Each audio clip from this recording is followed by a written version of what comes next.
Hi, my name is Andy Shallal. I'm the owner of Busboys and Poets and now DC mayoral candidate. We are sitting here in the Langston Room in the back of Busboys and Poets at 14th and V. The Langston Room is named in honor of Langston Hughes, the great African-American poet who lived here in Washington and worked as a busboy while writing poetry. The story goes that one day he was working at the Wardman Park Hotel when a very famous poet by the name of Vachel Lindsay happens to be walking in and dining. Langston Hughes, being the entrepreneur that he was, slipped some of his poetry next to Vachel Lindsay's plate. Vachel Lindsay looked at the poetry, and Langston Hughes from a distance saw him nodding approvingly. The next day, on his way to work, Langston Hughes picked up the newspaper and opened it up and read that Vachel Lindsay had just discovered a busboy poet. Of course, knowing that that was him, he immediately raced to the hotel to find the paparazzi meeting him.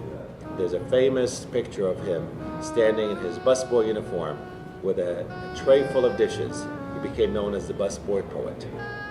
Langston Hughes lived here in Washington, D.C. in the early part of the 20th century.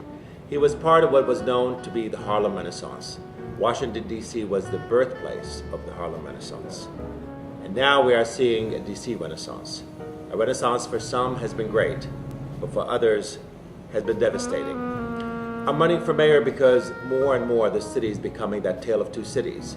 We are not legally segregated anymore, but we are still segregated by haves and have-nots. This is a city that has the wealthiest population in the country just about, but yet has one of the highest childhood poverty rates. If Langston Hughes was alive today, he'd be asking the same questions we're asking. Why do we need this disparity? Can we do better? I think it's time for a DC Renaissance. A Renaissance that will put back the soul in DC. A Renaissance that honors the past and looks toward the future. I ask for your vote on April 1st.